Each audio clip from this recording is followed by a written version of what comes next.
This poem is a continuation of Soldier. I guess I'm just trying to carry whatever narrative or whatever underlying theme. I'm trying to just carry that on into this piece, and so I hope it can be enjoyed.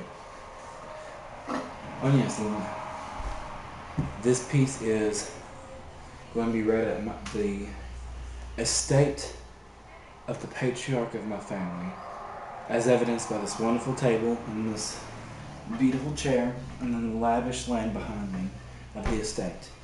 But anyways, I'll continue on with the poem. A whisper to the wind, her limbs drenched, ensnared. Enveloped in the heat, she abates the past, her body quivering, tissues torn, phosphoral cascades rendered useless. She is safe for now, propped by fortunate circumstance. Water slaps against her legs, reclined in the muddy banks. Her jeep thrust into the opposite bank. Colors ebb just as the water at her feet, the wind licking at her face, suspending her in a pseudo-consciousness. A person yells down to her from the bridge above, his face twisted in concern. But to her this is of no concern.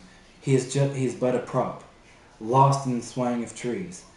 Convergence of her being with the totality about her. The present a stretch, infinite in gravity, disturbing her perception of actuality. Or is that merely an andronergic response? Existence feels distant to her as she seeks asylum in the quiet catacombs of her mind.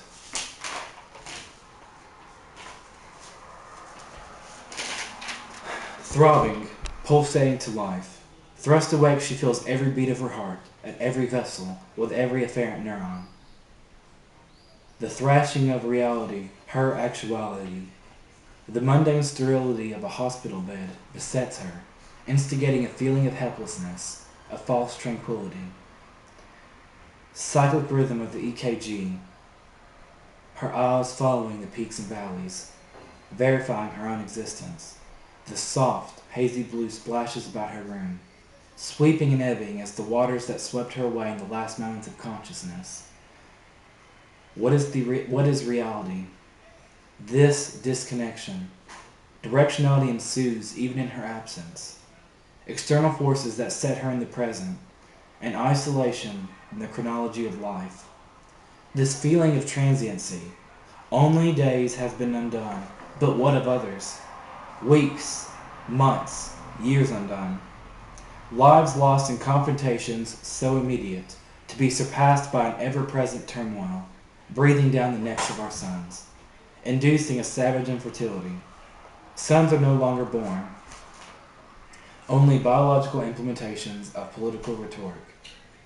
What would be the ecstasy of a peaceful day, of a day lived, not mechanistically operated, but felt, held as a soft flower, even more transient than our own lives, blooming in the presence of too few.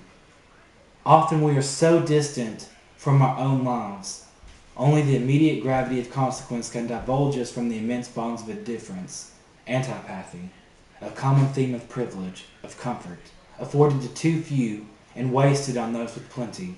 And so she sits and waits, hungering for the dirt once at her feet, of sweat burning her eyes, every pore dilated, her face flushed, exertion and defiance.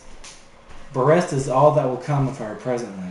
Futures shall pass, and so she must diligently wait, so her body may comply with her mind, as to ride the wake of conflict in hopes of one day bridging such fruitless pursuits as war.